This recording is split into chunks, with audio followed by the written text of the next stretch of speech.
This is Carol, this is Alan, Hi. and this is Bob. How do you do? Can I? They're working with us. How about if I slip this into maybe this Did you want pocket your right stub on here? this? Oh, is it there? I'm just gonna Yeah. keep it in place. We won't see that. I just put it over with you. And what I'm gonna do, I think Okay. I'll bring it around your shoulder like so.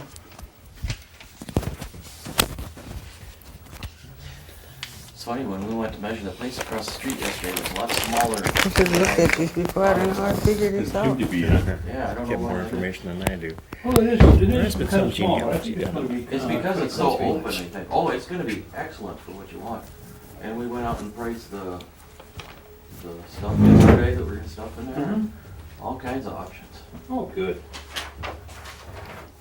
And it's not gonna be very much. Maybe $8 to $10 a sheet for this complete light deadening stuff. Uh-huh. Maybe I should put some powder on my face. It's all sweaty. Or is that when the... Okay. Oh, my God. Carol, when we start, what I want you to do is, I want you to give us your full name, and spell it for us, please. And then give us your date of birth and the location where you were born. So, we're rolling? We are indeed.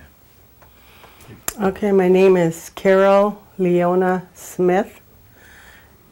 Smith. I was born in 1939 on April 10th. I was born in the township of Oneida in my grandmother's house. My grandmother delivered me. She was a midwife. And what's your maiden name? I was a Cornelius. Now, give us the names of your parents and your mother's maiden name. My mother's name is Sadie Cornelius. Her maiden name is Metoxen. My father's name is Arthur Cornelius. Is your first name C-A-R-O-L? Yes. Okay, now, did you know your grandparents at all? I don't remember my grandfather on my father's side, but I do remember my grandmother. And I do remember both grandparents on my mother's side. Okay. Can you give us the names of your grandparents? My grandparents on my mother's side was William B. Metoxen and Mary. And on my father's side, it was Brickman Cornelius and Elizabeth. Do you know their maiden names, of your grandmothers? My grandmother was a Webster. On my father's side, my grandmother was a Skidor. Now, tell me one of the grandparents you say you didn't know, or your grandfather. My grandfather on my father's side, Brickman. All right, but you knew the grandmother? Well, I didn't really know her really good, but I remember her. Okay. And we went to, she lived in Minneapolis, so it was Yeah. kind of hard to see her. Mhm. And You didn't see her too often then? no, not too often. Okay. She brought us to this church when we were young kids to be baptized, because we were never baptized, and there was 6 of us. So To- she brought us to the Episcopal church to be baptized. Here. Right. Okay. But I remember that, so I was quite older. I might probably maybe 7, 8 years old. All right, your grandparents on your mother's side then, did you know them? Very, very good. Okay, let's talk about them a little bit then. Tell me about your grandfather. Was he a big man or short, and what did he do? My grandfather was maybe about 5'8". He was slim. As far as I know, he worked his entire life at the paper mill in Green Bay, at Northern Paper Mill at the time. And did he ever talk about what kind of education he had? No. Did he speak Oneida? Yes, he did. Do you ever hear him talk about any activities with the tribe in terms of the tribal activities or government or anything? No. No? He kind of was a person that was in the background. You know, he didn't like to be noticed, and that was my opinion of him anyway. And where did they live? Your grandfather? They lived out on Moore, which is off of Highway E or Double E. And did they have a large place? They had a log house. They lived in a log house, and it had an addition on of a kitchen and a dining room, and the upstairs was all one room. They had lived there as long as I can remember, and I believe the house is still standing there, or I know it is. The log part is still standing there, and they're talking about dismantling it and taking it up over where the other ones are. Oh, culture heritage. Yeah, and I believe my grandfather was born in that house too. So that's how old it is. Yeah. My grandfather was born in 1889. I always remember that. I don't remember when my grandmother was born, but I always remember he was born in 1889. Now, what about your grandmother? Do you know what kind of education she had? No, I don't. No? I know my dad's family were well educated, because my grandmother Elizabeth used to be a cook at Flandreau, and I think they went through Carlisle. As a matter of fact, I think most of the kids did too, which would have been my father and his brothers and sisters. And now your grandmother, now, did she work mostly in the home, or did she work outside the home also? Which grandmother? The one on, Mary? yeah, on your mother's side. As far as I can remember, I don't ever remember her working. They had 11 children. Outside the home, you mean? Never knew of her working outside the home. Now, did they have running water and lights in their cabin? They never had running water.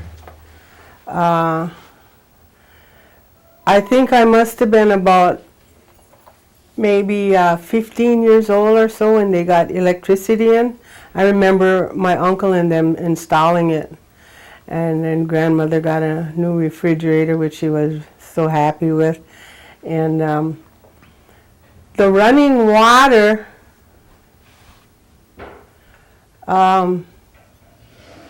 probably in the late 70s, before my grandmother was already gone, before my grandfather got water and a bathroom put in, added on to the house. Okay, let's talk about your parents now. You say one of them had a very large family. Was that your dad's family? No, that was my mother's Your family. mother's family. Okay, let's talk about your mother first then. How big a family did she come from? There was 11. 11. Do you remember them all? Yes. You want to give us their names? There was Liddy Freeman, my mother, Angie, Catherine, Nellie, Grace, Lloyd, Elmer, Junior. Did I say Clara? Clara. So. That's a big family. Yeah, there was 7. And those all lived in that log cabin? Yes. Wow. Okay, and what about your mother's background? Did you know what kind of education she had? My mother went only to the 4th grade because I believe my grandmother, her sister died and she had a little baby, and so my grandmother took that little baby, who was Robert Schuyler. And my mother took care of him all the time, like watched after him. So when she was in the 4th grade, they took her out of school to stay home and help take care of that little baby, because she was like one of the older ones. So my mother today does not know how to read or write. She can read a little bit, and she can write her own name, and that's about it. Okay. And your dad's background? My dad was a graduate of Carlisle. He deserted us when we were all little kids, so I don't know. I understand just for or right after I got married, or right after I turned 18, I made it. I made an agreement with myself that I was going to find him. And I did find him. He was in Austin, Texas, and he was working in a construction job as a cement finisher. Okay. Before that, when he was with us, I think he worked at Larson's and, farms or whatever. When he disappeared, he was picking cherries, I think, or out at the whatever they do out there with the, not cherries, cranberries, cranberry marsh. Mm-hmm. And that's the last time we saw him. Yes. Now, where did you reside then when you were young with the family? We lived on farms mostly. My mother remarried, and my stepfather used to work for Stokely Van Camps in Appleton, and so they used to put us on these farms to watch these farms. There were usually just beef cattle on there or something, so we just had to make sure they were watered and stuff, We didn't have to feed them. What was your stepfather's name? Sherman Cornelius. Okay. So you moved around as a family then? Yeah. Okay. And how many were in the family? There was 6 of us. 6 of them? Could you give us their names, please? There was Betty, me, Bert, Wendell, Marlene, and Arthur Jr. Okay. Now, did your mother speak Oneida? She doesn't speak it. She can say words here and there, and she can understand some words. So, like if someone is talking Indian, she can tell you practically what they're saying, but she doesn't speak it. Were either your mother or your stepfather involved in any tribal activities, No. Government or anything? No. Okay. Did you ever hear them talk about the New York claim? No, I remember my grandparents talking about it, but not my mother. Do you remember, is there any kind of things that they might have said that you can recollect about it? Just that, I believe I remember getting that 50 cents a year, and at one time it stopped after that. But I remember my grandmother saying, well, I'll never live to see any of that money. I'm beginning to think, I'll never live to see that. But, no, they never talked about it too much. Okay. Now, in terms of any kind of medicines or things like that, how did your grandmother or your parents, how did they handle it with a large family like that? Were they able to do the curing, at home mostly? I remember a lot of home care at grandmother's. When I was about 10 years old, I ran away from home. I didn't get along with my stepfather, so I moved out. I ran away from home and I went to my grandmother's house. And I stayed there for about a week, and then my grandmother said, well, are you ready to go home? And I said, I'm never going to go home. And I looked at my grandfather, and he said, what's the matter? I said, I don't want to go back home. So he said, well, she don't have to go. He said, I'll go get her clothes. So we jumped in a car and we went and got my clothes, and I never went home after that. I stayed with my grandparents. Oh, from the time you were 10? Till I was 18. Till you were 18, oh. So you spend more time with almost more time with your grandparents Yes, than... yes. And before that, even before I moved over there, I used to go over there a lot. In the summertime, I spent most of my summers there, and then every vacation and a lot of weekends I was there.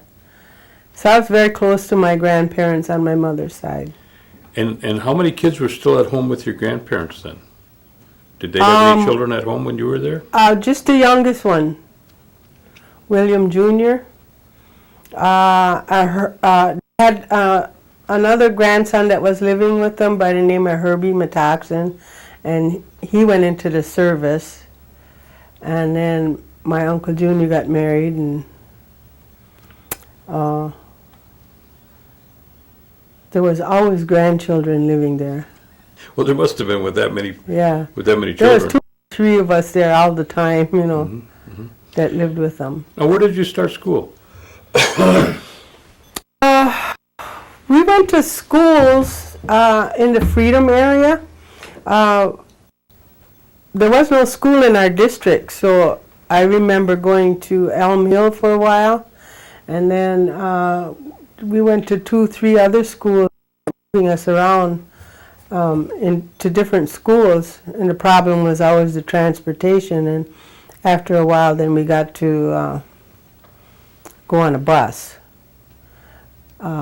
So the schools I went to are no longer there except Elm Hill that still sits there, which is now a living quarters for somebody.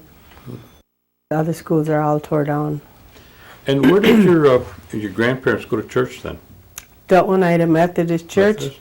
and on my father's side they came to the Episcopal Right. church. Okay. Tell me what a typical Christmas would have been like. We never had we never had a Christmas like my children had. I remember I was just lucky to get one thing at Christmas time. And it was usually something to wear, a pair of new shoes or a new shirt.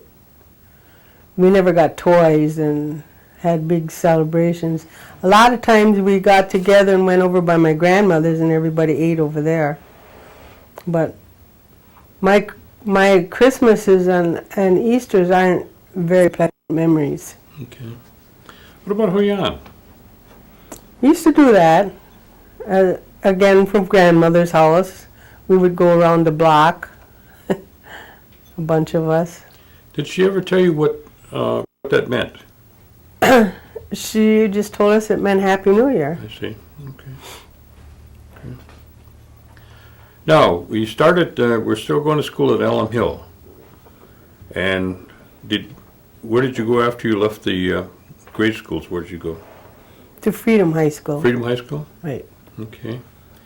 Was that a lot different? I mean, was there kind of a big change when you went from the rural schools into the big city of Freedom?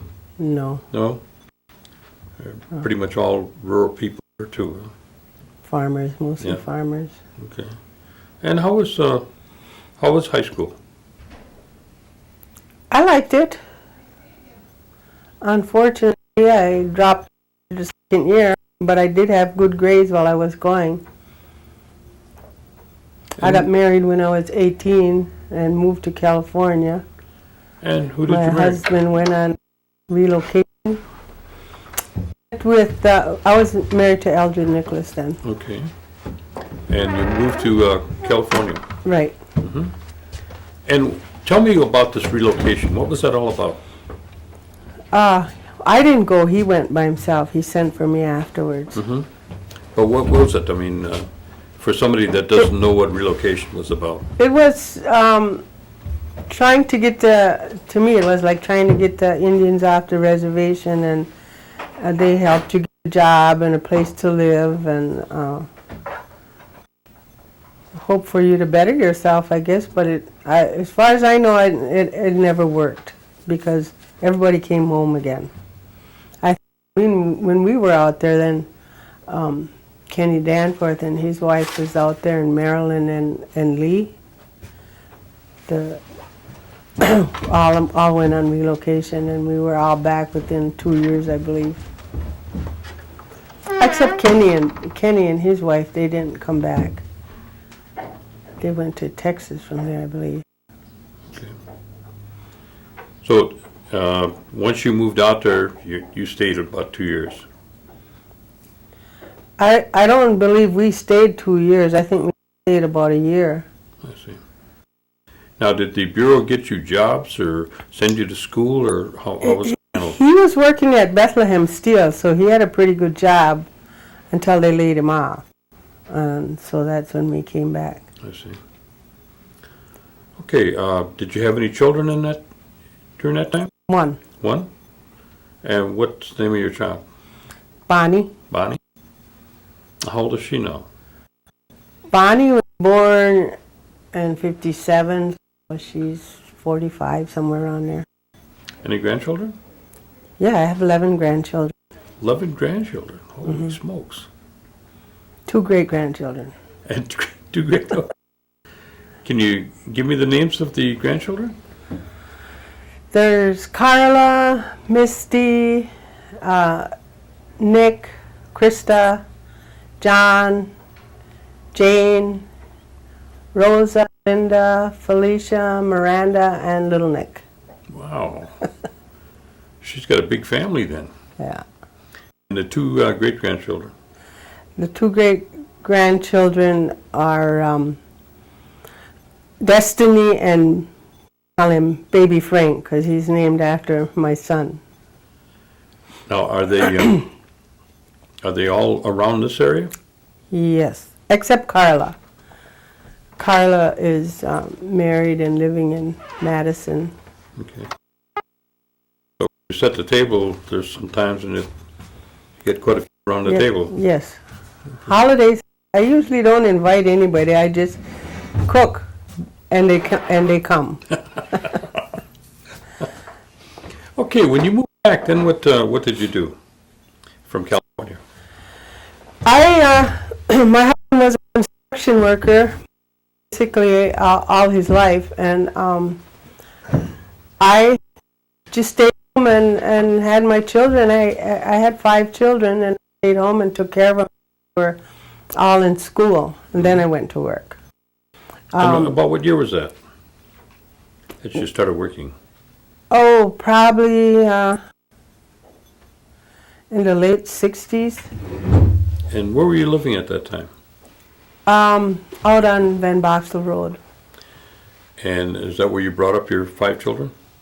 Mostly there. Yeah. There were other homes we lived in, but that was the one we bought and lived in until we got divorced. I see. Then you started to go to work after your kids Yes. were gone. And what year was that again? I would say the late 60s, early 70s. Okay. Now, you just told me a little while ago you're getting ready to retire here shortly, but you've got over 32 years in. Yes. Is that when it started then? No, I've had you were other something- jobs other before that. Okay. Yeah, I'm kind of like a jack of all trades. I've done various jobs. I've worked in an awning company. I worked in a factory. That didn't last very long because a pickle factory. I worked for some woman in Milwaukee because at one time we lived there for a short period, and she made custom drapes, and so I worked. I would say off and on for her for 10 years, and I still see her. We became very good friends, and then after that I drove bus for the community service center for lamers, taking people to the community service center, the handicapped, and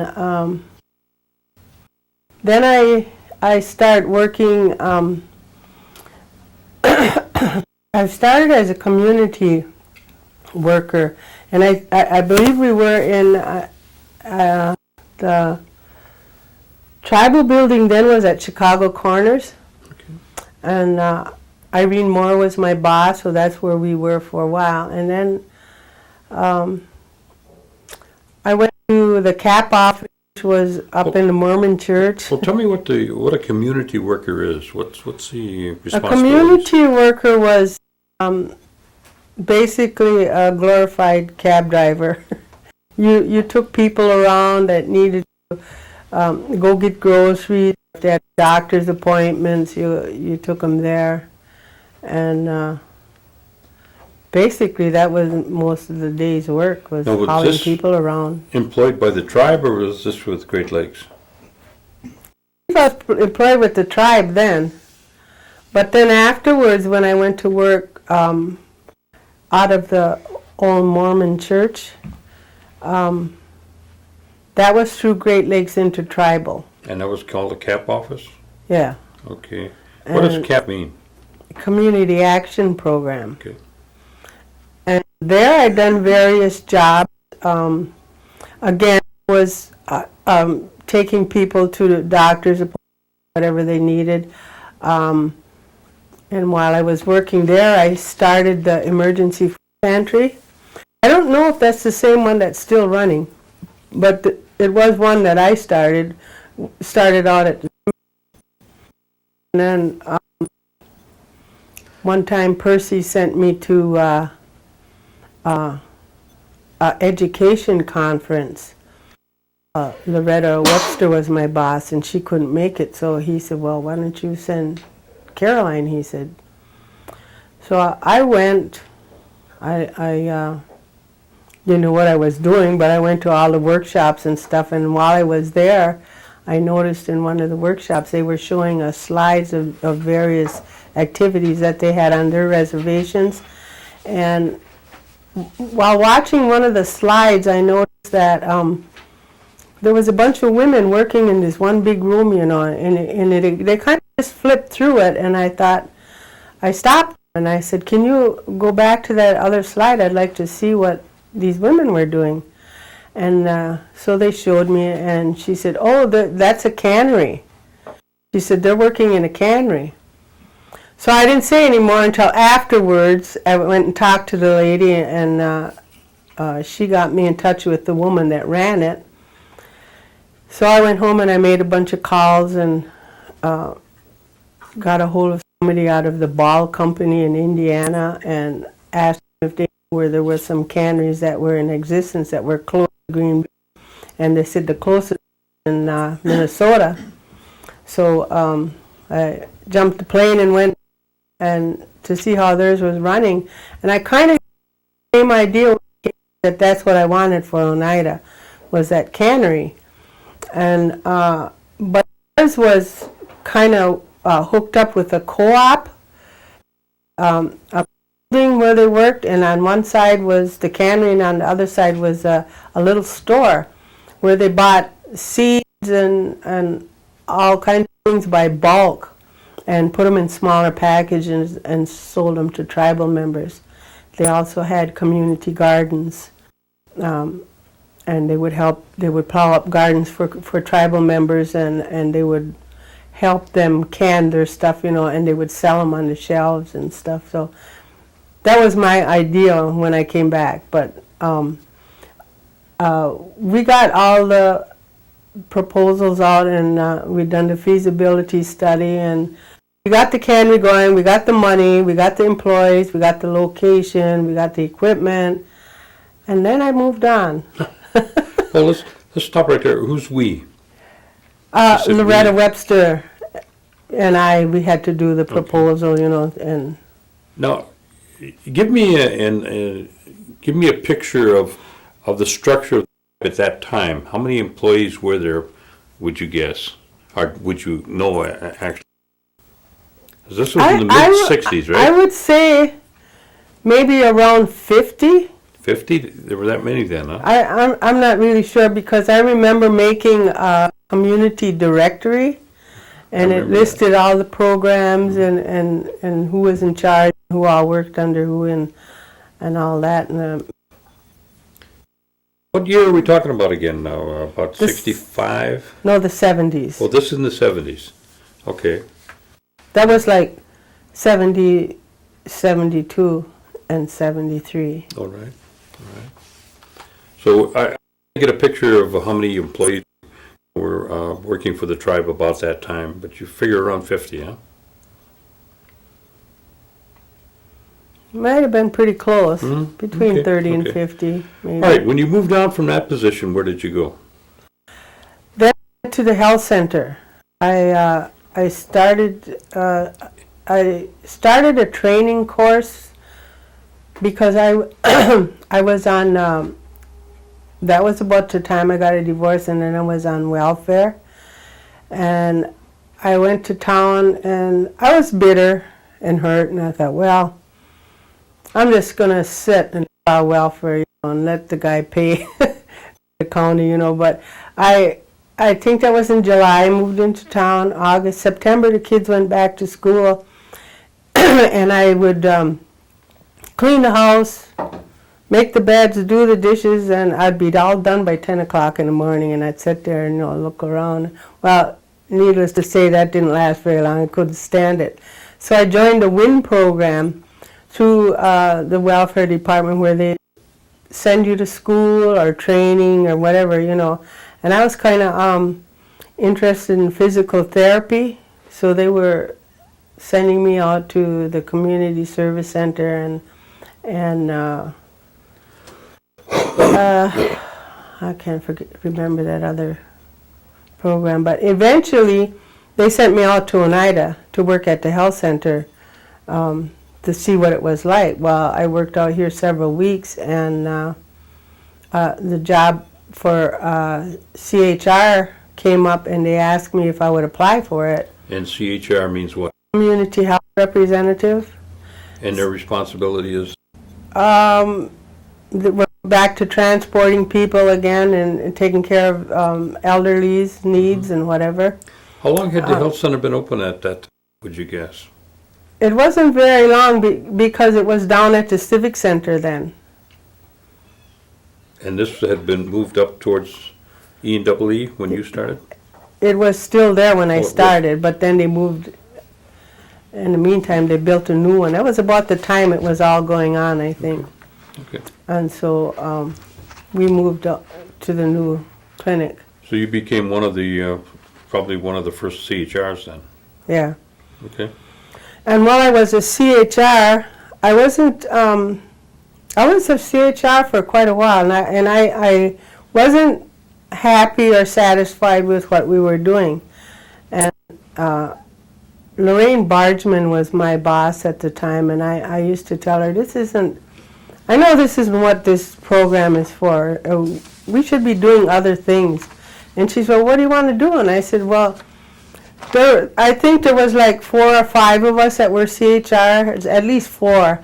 And I said, why don't you put us in special training of some sort, whatever, is their interest. And she said she would look into it. And she sent me to several of the meetings in her place in Minnesota, and I would all that stuff up there, Is this what a CHR is supposed to be doing, And they said, well, that depends on your leader, whatever she wants you guys to do, but it should be something in the medical field, And about about that time, my dad got killed in a car accident, and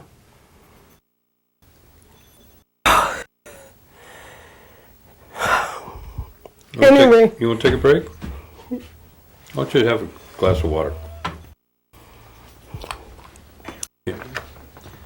Now, we're CHR and you're working on it, and you weren't sure that the job was being done the way you felt it should be done, right? Right. Okay. And so at the time when my daughter got killed, I felt so helpless. So I kind of wanted to begin a career in saving lives. And so I brought up the issue with my boss again, that I felt we should have an emergency rescue service. Mm-hmm. So she sent me off to South Dakota to a training. I believe I was gone for 3 weeks. And I came back, and my job to become an emergency medical technician which is an EMT for short, was to work a job with some emergency company that would train me, So I went to Medical Rescue, and they agreed to take me on and train me. So I start working with them in town. So I told Lorraine that we should have our own rescue service. So I got together, remember, we got together how that went. First thing you know, we got an ambulance. We cleared out part of the health center for personnel to stay there. We had several guys that were willing to work for the tribe, but something went wrong. Somehow they felt that it cost the tribe too much, and we didn't have that much money in at the time, so they felt it was too costly, so they let it go. And in the process, somehow, with the agreement, the ambulance went with them. But while they were there, I trained with them there at the health center, so I was able to go out on quite a few runs. And it was really an experience for me working with the rescue squad. And I've had several people approach me since that all went under to try to get it established. So after I retire, I might think about working on something like that. I was working with the ambulances, and I worked in a nursing home as activity director. I had that training too. While I was at CHI, I did quite a few things besides hauling people. And where did you go after you left the CHR operation? Then I was health contract manager for, maybe 4 or 5 years. And then in 1986, the bingo applied for the job bus coordinator. And at that time, it was just and there was like 20 that would come in, but 20 operators that would come in at various times. This was by the airport. Right, And you say there was men? I would say about 20. The employment, in terms of employment, how many workers did you have working at the hall at that time? Just roughly. 50? I don't think there was 50. No? No. Okay. And this was what year? That was in 86. 86. That's when they just opened up then. Yeah. Well, they started out at the Civic Center. No, but I mean, they opened up in a new building. Yeah. Pretty much. And, well, were you in the ground floor in terms of the bringing in the buses then? Because they didn't have buses. We were here at the Civic Center, right? No, there was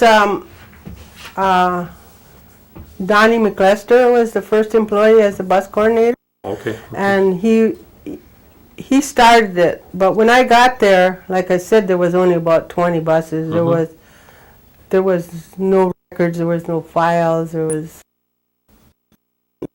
so just kind of was thrown into the position. Did you go someplace experience, or did you just accumulate it as you went? I just accumulated it as I went on. Okay. And how long did you work as bus coordinator? I still am. And that is how many years? Since 86? 86. Yeah. That's almost 20 years as a Yeah. bus coordinator. How Yeah, many that's the buses did- longest I ever stayed on at one job. And I enjoy it. I like working with people, and it's a daily experience in that position, because right now I have over 200 tour operators that come in. And we can average between, I would say, 20 and 30 buses a day, and I've had as much as 65 in one day. My stars. So it's grown, That certainly has. and it's It's really a big job right now, but that's been separated out too, so there was less responsibilities on me as time went on. Well, at the outset, the bingo operation was probably the lifeblood of the tribe for many years before Yes. all these other things that started going on in the casino. And you've seen a lot of growth in that area, I would imagine. Yes, yes, I have. Staying, being right in the midst of it. Well, it was just the original bingo hall then, Mhm. but then they added that temporary casino on the back, which is still on there, and then they built a new one. And at the time, when I started over there, I believe the hotel was already there, but it was called the Roadway. So they've added on to that several times too. And how close are you to hanging it up now I'm going to be retiring officially August 1st of this of year? this year. Okay. Okay. Which is, I figure is about 8 more weeks of work, and I want to take the month of July off. Okay. I don't get sick or my husband don't So get sick. really, come the end of June is going to be your That's it, downtime from there on, huh? right. Okay. Well, I think you deserve a rest after 30-some years working for the tribe. That's a long time. It's I'm kind of anxious in a way, and then again, it's really like the hardest decision I ever had to make in my life. I really, as the time gets closer, I keep thinking, did I make the right choice? I think of some of our older elderlies that are still working, and of some of the elderlies that retired and then had to go back and look for part-time work or full-time work, really, some of them. And I don't see myself as, I hoped I had saved enough so that I don't even have to go back part-time, but I think I probably will, just out of boredom. I think the majority of them that are working now, even part-time, are working out of the fact that to have something to do more than, Right. An income, Right. really. That's been my experience watching and talking to some of the elders. I don't think you're going to get bored. I think you're going to find out that Well, You're gonna be I busy. have a couple hobbies, and hopefully I can spend time with my grandchildren now, and my family I've kind of neglected through the years. I've had hope to become real close with them, and just don't find time now, and there's so many activities that my daughters keep my children real busy in sports and stuff, and I can't really go out and enjoy myself with them because a lot of times I can't stand the heat, or I'm real tired and I just don't feel like going. But when I retire, I hope I can do a lot of stuff with them. I think I asked you the names of your grandchildren, but I neglected to ask you the names of your children. I don't really recall. Tell me those once more in case I forgot them. Names of your children. Bonnie, Geraldine. Bonnie is married to Ernie Marleski. Geraldine is married to Joe Danforth. And then there's Denise. She's not married. And Franklin. Franklin is the youngest one, Okay. and he's not married either. All right. But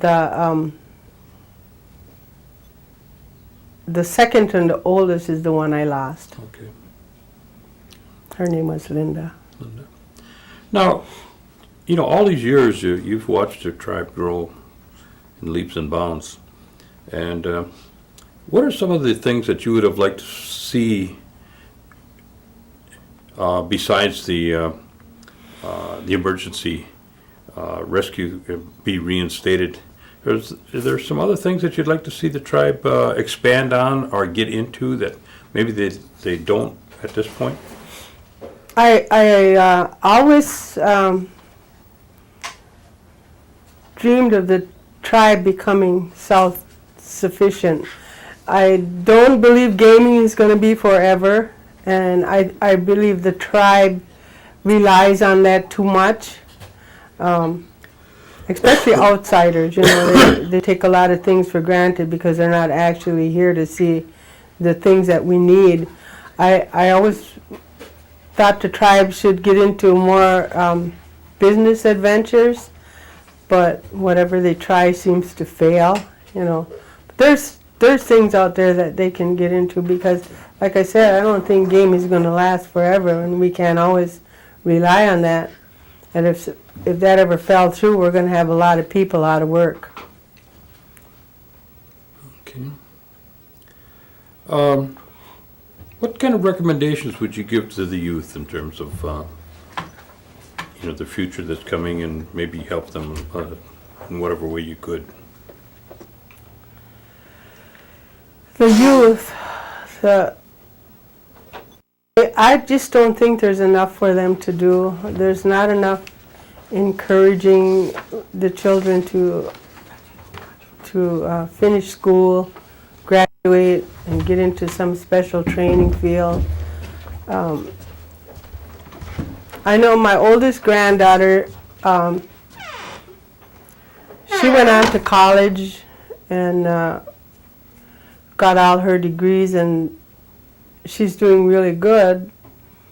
The other ones are kind of just barely in the early 20s and teenagers, and they're just not, it just seems like they're just not motivated, you know, to go on and finish school. They start something and they quit, and it's kind of disappointing, but hopefully they'll, maybe later on they'll catch on.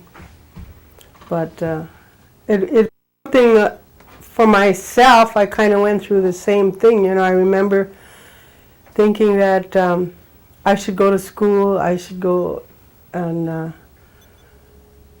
get my degrees, and then I'd say, well, maybe next year.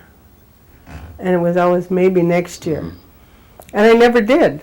I never did go, and I've got enough courses that maybe altogether they add up to something, but I never really went on and done anything that I felt I should have done. As far as going to school, I took a course a couple of years ago in human resource management. And I went every day, I'd done the work, but it was really hard for me to get in that cycle of going back to school because of my age, and I just thought, well, listen, I did graduate with an A, but I still felt like school wasn't for me anymore. Maybe I will later on again, I don't know, but. Well, maybe now's the time. You never know. But I was hoping my grandchildren would all graduate and go on to college, but I guess that's every parent's dream. True. There's just not enough for them to do around here, I don't think. I see. Okay. Well, Gordy? 9:30. Yeah. One thing that I might have missed, and I don't know if it's something that you wanted to pursue, but did you remarry? Yes, I did. Oh, I'm Did sorry. you cover that at all, or did No, you I didn't. do it? Do you want to tell us who you're? Yes, in 1980 I married Nathan Smith, and he has two sons, and we get along real good. We do a lot of things with them, and Nathan's been very good to me, very good husband. He's been kind of sick in the last few years, but he's perking up again. So. And you're going to make every effort to get him down here to give us an interview, right? Yes. Okay. Between their traveling. I hope that we can get out and do a lot of things with the money I saved and places we haven't been, and Well, you're not going to take it with you. that's for sure. Okay. Anything else you want to share with us today? I don't think so. All right. Well, we're very pleased that you would come down and share these stories with us. And in about 3 weeks or so, we should be able to have a copy for you. And one copy will stay with the tribe. And hopefully they'll be using these kind of things in the future for the youth to, you know, when somebody wants to type in Grandma's interview on a computer someplace in the system, they'd be able to listen to her talk about all the things she was involved in in the tribal activities for 30-some years. I think it's going to be very good. Thank you very much. You're welcome. People will find out where the Carol Smith Rescue Center was started.